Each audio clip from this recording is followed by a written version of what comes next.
Today I am doing a review of the AnyTone Terminator two-way radio distributed by AnyTone Tech in the USA. My name is Brad and I'm a licensed amateur radio operator. My call letters are KG7NXH. I want to run you through the features and some of the functions of this new radio. This was just released a couple weeks ago. I've had about a week now to play with it, and I'm pretty impressed with the radio. So let's get to it and I'll start going through the features and functions. Okay, here's the radio. This is the AnyTone Terminator radio distributed by AnyTone Tech in the USA. The radio is made in China and it is a new entry into the VHF, UHF, basically dual band handheld radio market. Some of the features that make this radio unique are the fact that it can receive and or transmit on 6 bands. It receives AM broadcast, shortwave, FM broadcast, aircraft band 108 to 136 megahertz and AM, and then it will transmit VHF and UHF as well. So that's the basic overview of this radio. Let's take a closer look, go through some of the menus, some of the features that make this radio unique, and some of the things I like and don't like about it. Honestly though, I mostly like almost everything about this radio. In my opinion, this is probably the best Chinese dual band walkie-talkie out there. In fact, it's quite comparable to some other radios I have. Okay, this radio comes with a standard desk charger with a wall wart. I've got the radio in there right now. It's very firm fit. It is not going to wobble around when you're charging. It's very tight in there, makes very good contacts with the battery. Besides the wall wart and the desktop charger, there's also a DC in port on this radio right on the battery itself, and I'll see if I can get a good shot of that, and that's right here. So basically AnyTone Tech sells a DC adapter that you can plug in right there. It's probably about a 2.5 millimeter coaxial power connector that you can plug into this radio, charge it while you're using it. Okay, so that connector is right on the battery itself. So you can charge a spare battery or charge it while you're using the radio.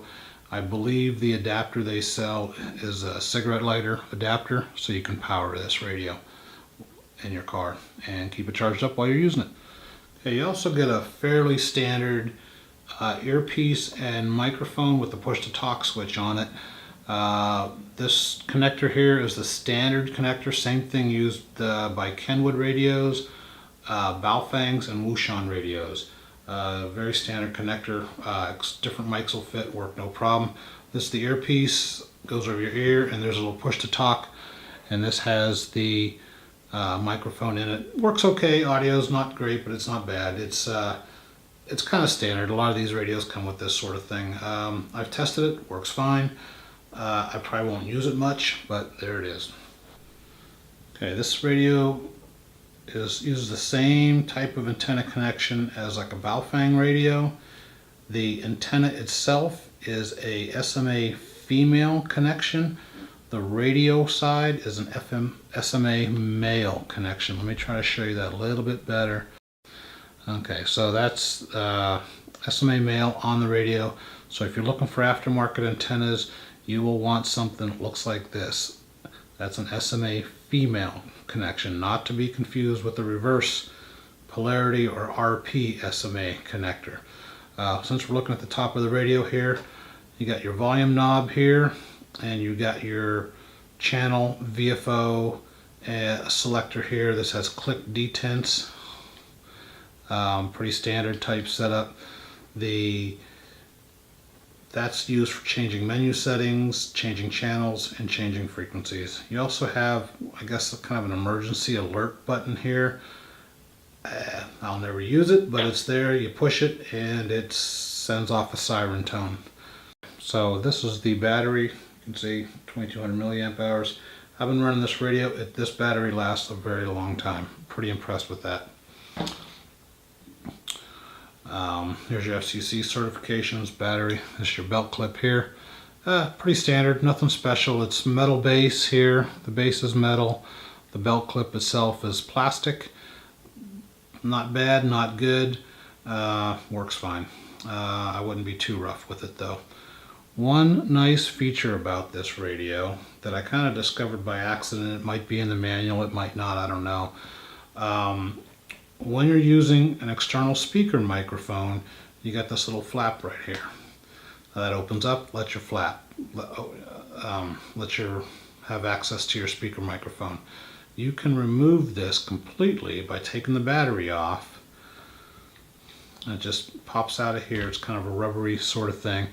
It pops out of there, and now you don't have this in the way.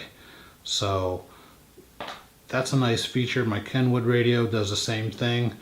Really a nice feature. There's actually a lot of thoughtful touches on this radio, and this is just one of them. If you're going to use a speaker mic a lot, I recommend taking that off. It only takes a couple seconds and it pops right back in. Very simple to do. Let me show you putting it back on here. Just get it right there and squeeze it on. There you go. Pops right back into place. This is back in. Everything's fine. Okay, since we got the battery out, might as well show you how this works.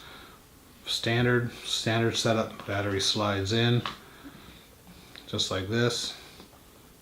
Clicks in. There's absolutely no play at all on this radio. The battery is very snug, very tight. Going back to the top of the radio, talked about the volume on-off switch, the selector knob, the antenna connections, the emergency button. I did not talk about the LED right here. This is 3 colors. It's either green, blue, or red. When you transmit, it turns red. Okay, it might look a little amber on the screen there. When VFO A receives a signal, it turns green, and when VFO B receives a signal, it turns blue. So the nice thing is you can see which VFO you're receiving on just by looking down. So if it's on your belt clip, you'll have no trouble knowing which of the 2 VFOs without looking on the screen. So how big is this radio? I got 4 radios here. The AnyTone is on the far right. On the far left, I have a Baofeng UV82. The next one is the Wouxun KG UV8D. Then I got the Kenwood TH D72A, followed by the AnyTone TERMN-8R. It's actually the smallest of them all, but not by a large margin. It's probably very close in size to the Wouxun. Okay, here's a view from the top. You get an idea of the thickness of these radios. The Kenwood, very thick radio, but it's kind of a different radio anyway. But really, it's about the same thickness as the Baofeng and the Wouxun radios. Not bad at all. It fits very nicely in your hand. It's got a bit of a curved shape to it.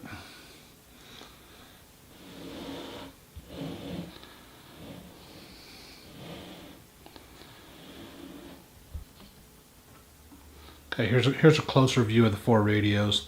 So since we're comparing radios, I thought I'd take this opportunity to do an audio comparison between a few of these handhelds.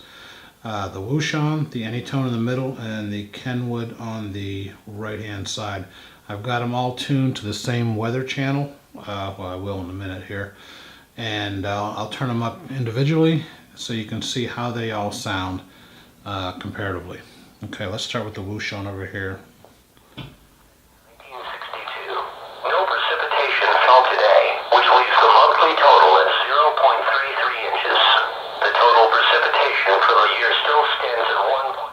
Okay, that's the Wouxun. Let's go over to the AnyTone. Was 79 degrees, and the normal low is 55. Sunset tonight is at 6:43 p.m. Sunrise tomorrow is at 6:25 a.m. The NOAA weather radio broadcasts originating from... Okay, let's go over to the Kenwood here. TMSD for routine maintenance. We apologize for any disruptions. You are listening to NOAA weather radio KC 94. Phoenix, Arizona, serving South Central Arizona, including the greater Phoenix metropolitan area.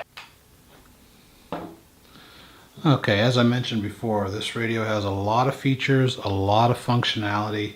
I will not be able to go through every single thing that this radio can do right now in this video. This is a basic review, but I do at least want to cover some of the important aspects of it and some of the things that I think people would find most interesting to know if they're thinking about buying something like this.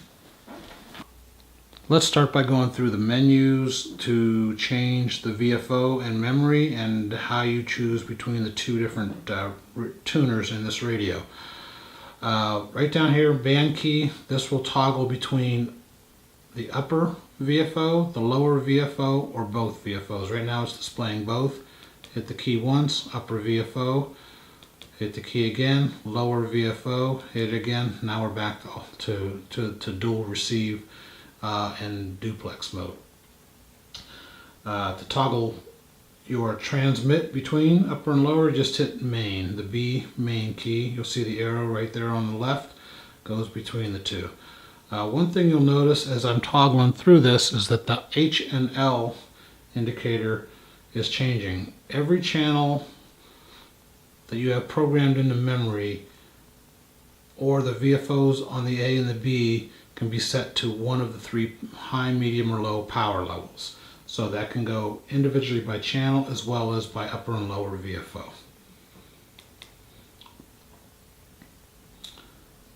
The C key, V/M, that stands for VFO/memory. Basically just toggles between whether it's a memory location or the VFO. You can set either VFO to be a VHF or UHF. They can be the same or they can be different. So right now I'm at 146.52 VHF on top, UHF on the bottom. I can set the top VFO where the arrow is pointing to 446.000. Okay, no problem. For each VFO you can set the tuning step size. I think I have it set for 2.5 kilohertz right now. The default on the 440 band would be 25 kilohertz, but this will tune in whatever, anything from 2.5 I think up to 100 kilohertz. If we go down here, go to the B, I think it's set the same as well. So you can have them the same or they can be different.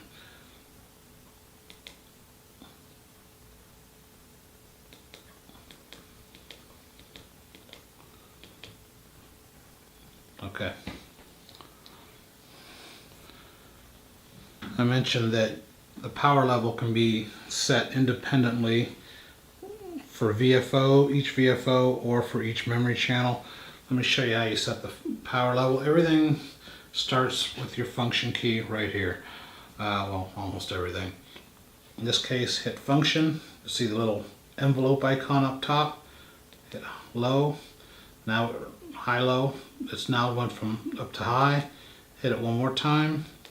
There's no display for power. That means you're on the medium power level mode. You hit function again. Now you can see right here in the lower corner the L symbol. At least I hope you can. And that is independent of VFO. So if I set the bottom VFO for high, come back up to this one, it's still at low.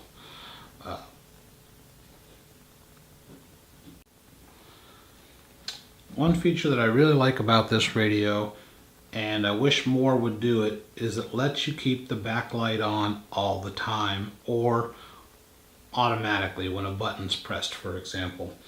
I'll show you the menu setting for that.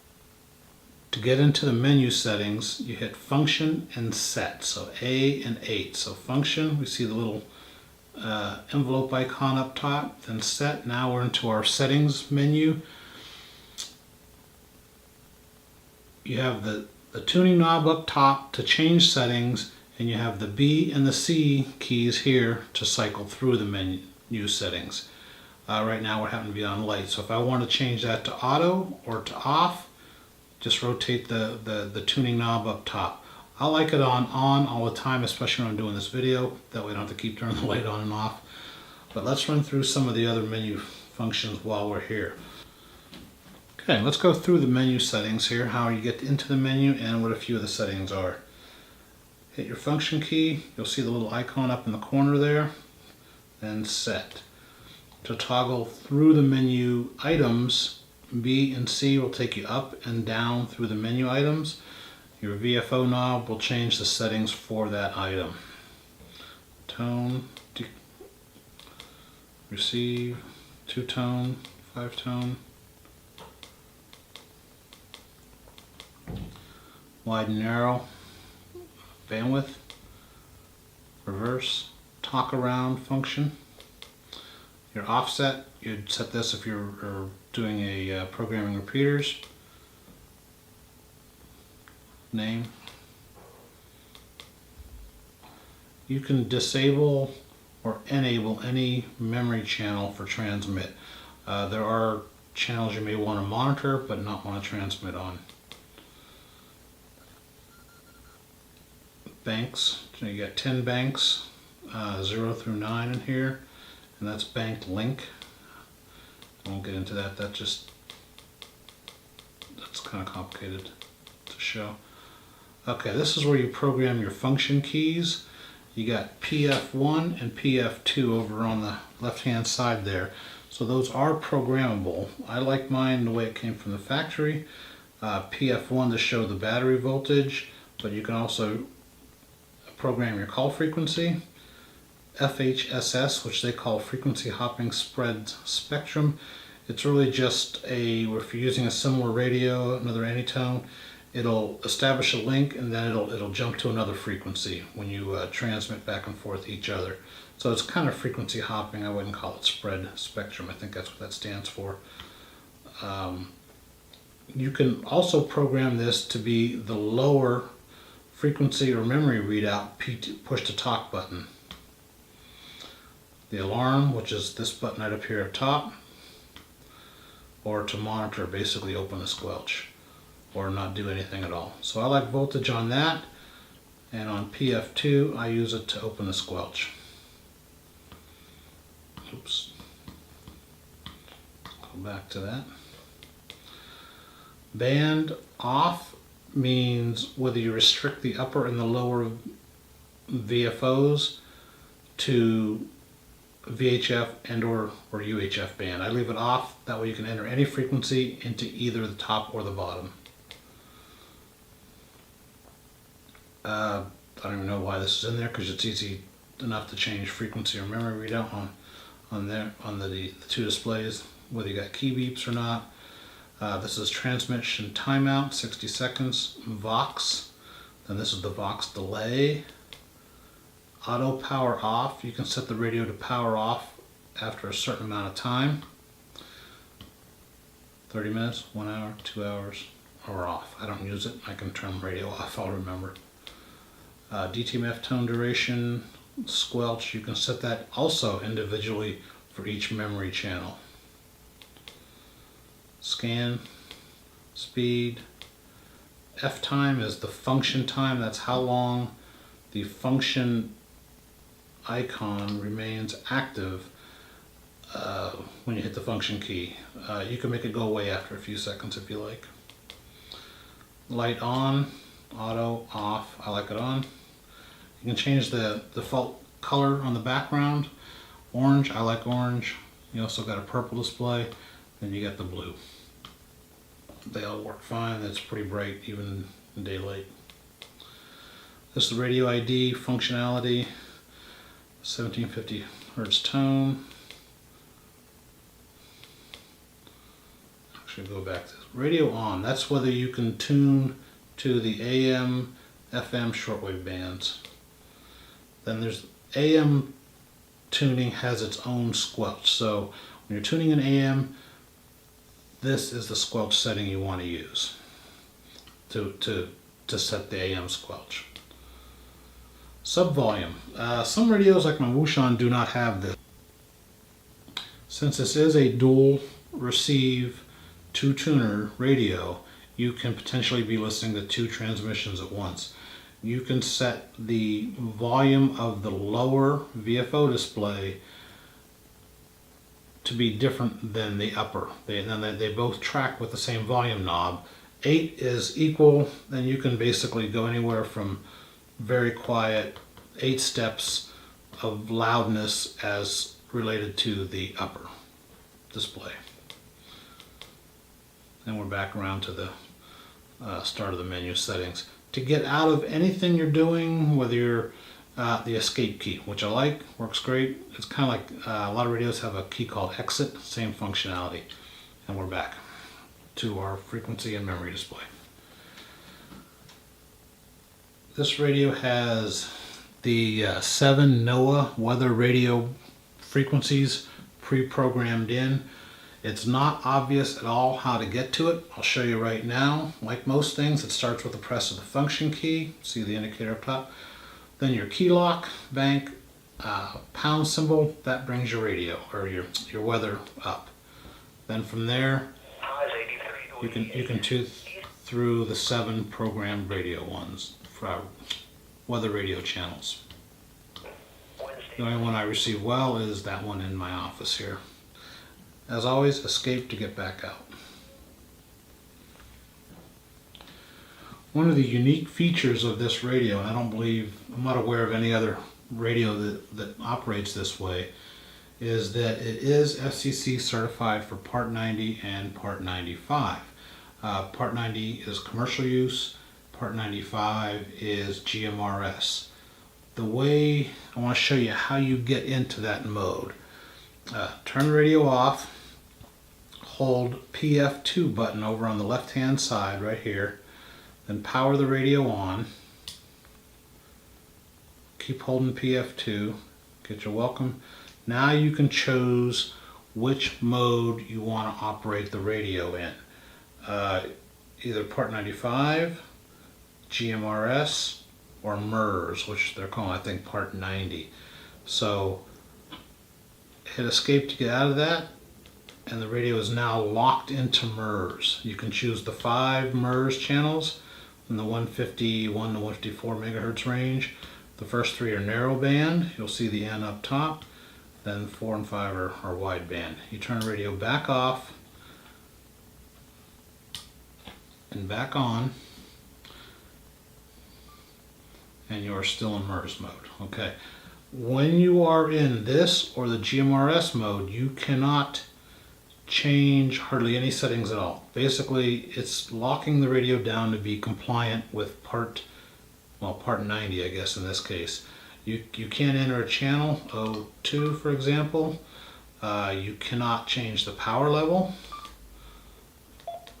You can't do hardly anything. It's basically very restricted. So if you had an organization where you wanted to lock everybody's radio down to MERS, you could hand these out. Everybody would be legal.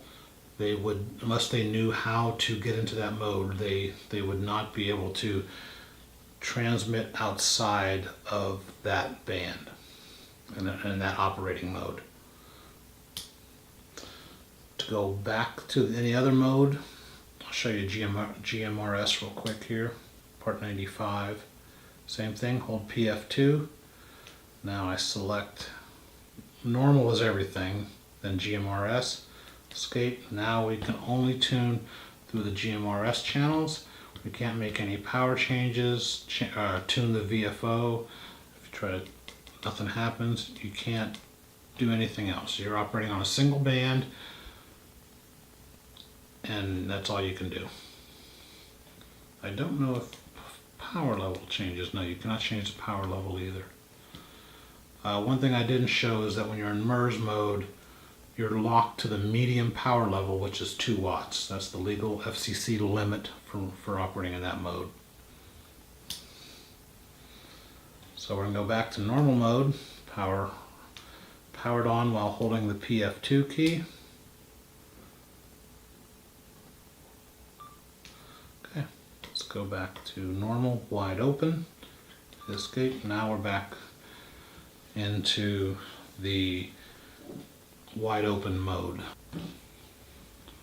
Alright, one thing this radio will do besides transmitting in the VHF, UHF bands, receiving NOAA weather broadcasts, it will also receive AM broadcast, shortwave, FM broadcast, and aircraft AM bands.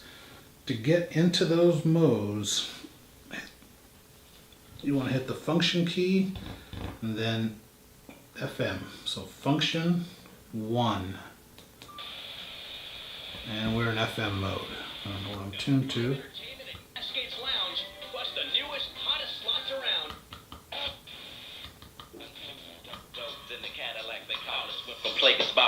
Putting this up on the map. It's like little rocks are banging. Say mother that playing.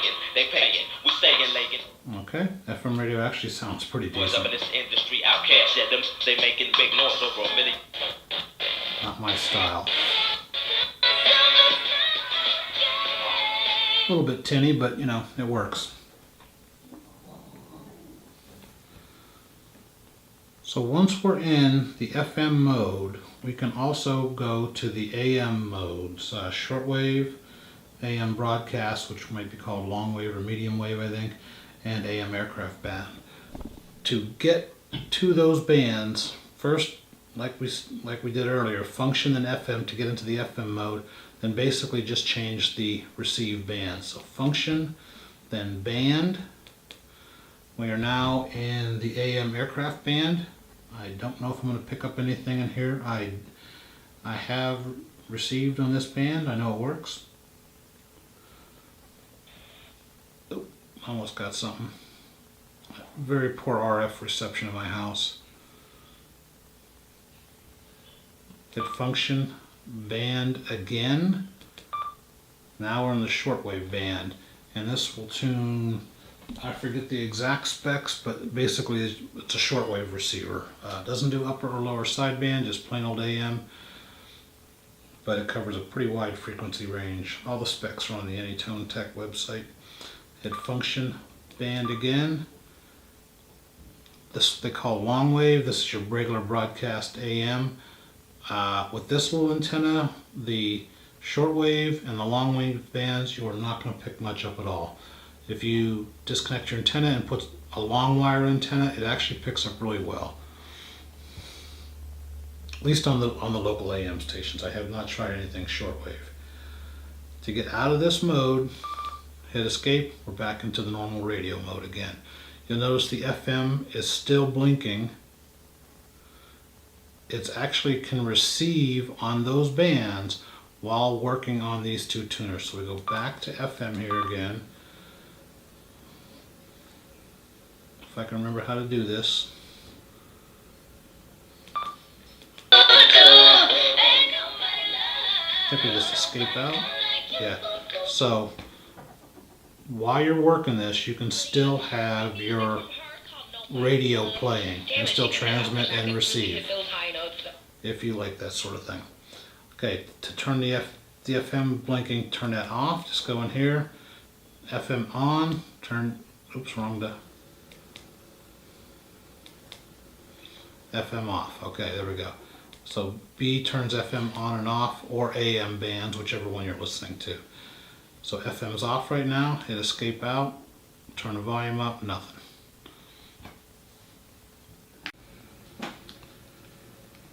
One feature of this radio is the ability to do duplex, meaning receive on one band and transmit on another while still receiving and without interrupting that reception.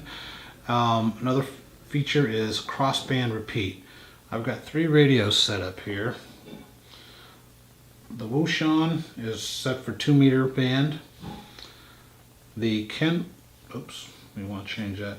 The Kenwood set to the 70 centimeter band, and we got the AnyTone in the middle with 2 meter and 70. What happens is, right now it's a normal mode on the AnyTone. To put it into crossband repeat, you power the radio off, hold PF1 and B. So PF1 and B keys at the same time.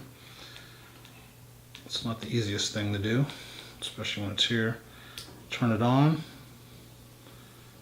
You see repeat on displayed. Now you got the flashing envelope icon up there. You cannot change anything on the radio. It is locked in. If you turn it off, turn it back on, you are still in crossband repeat mode. Now, this is on 2 meter, this is on 70 centimeter. If I key up on the 2 meter, it'll come up, it'll do crossband repeat through here, and you'll see the Kenwood light up. It's now receiving that. Works the same way around. If I key up the Kenwood on 70 centimeters, it'll crossband repeat through the AnyTone and show up on the Wouxun. And let me just identify myself. KG7 and XH testing. I'd like to be legal. Okay, so that's crossband repeat. Works great. I've also tested this. Everything I've shown you guys today, I have tested, and it really works pretty well. I've found no real flaws with the performance of the radio. It works very well, and the sensitivity is very good on it. I have not been able to test selectivity on this, but I am just what I've been using it for. I've not had any issues so far. Okay, what I'd like to do now is do a quick test to show the power output on VHF and UHF bands in the high, medium, and low settings. I have a power meter here. This is a Diamond SX400.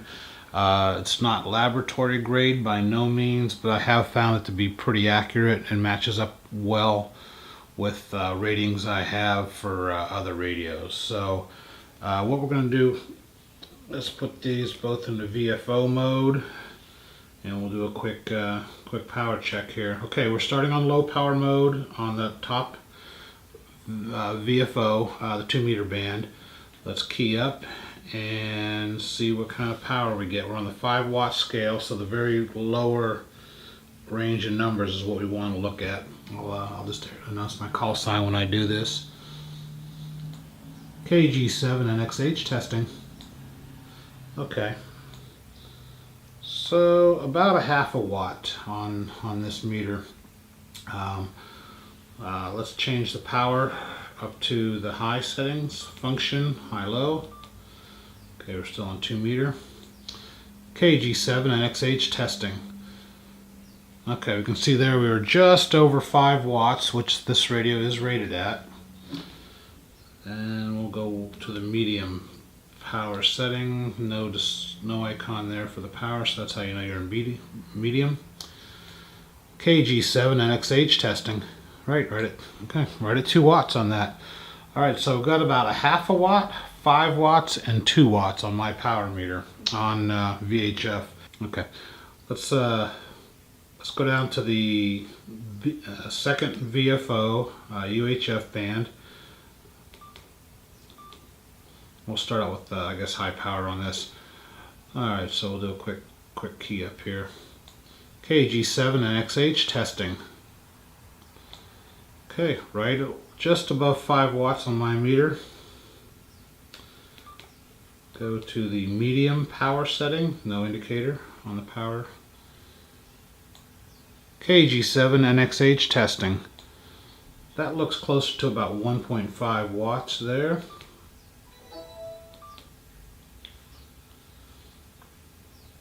And the lowest power setting. KG7 and XH testing. Okay, a little over half a watt. Okay, so roughly 5 watts, 2 watts, and a half a watt is what we're seeing on the different power modes. The final thing I want to cover before we wrap up this review is the squelch mode on this. I have programmed PF2 to be the monitor button, and one thing I wanted to show, and I don't think I covered this earlier, is it'll toggle the squelch open and closed, but it also will give you a frequency readout if you're in VFO. Sorry, if you're in memory mode. So on the top display, the 2 meter call, if I hit the squelch, let me turn the volume down on how loud it is. It opens up the squelch, and it also displays the frequency assigned to that in memory. So that's a quick, easy way to know what frequency you have assigned to a memory channel.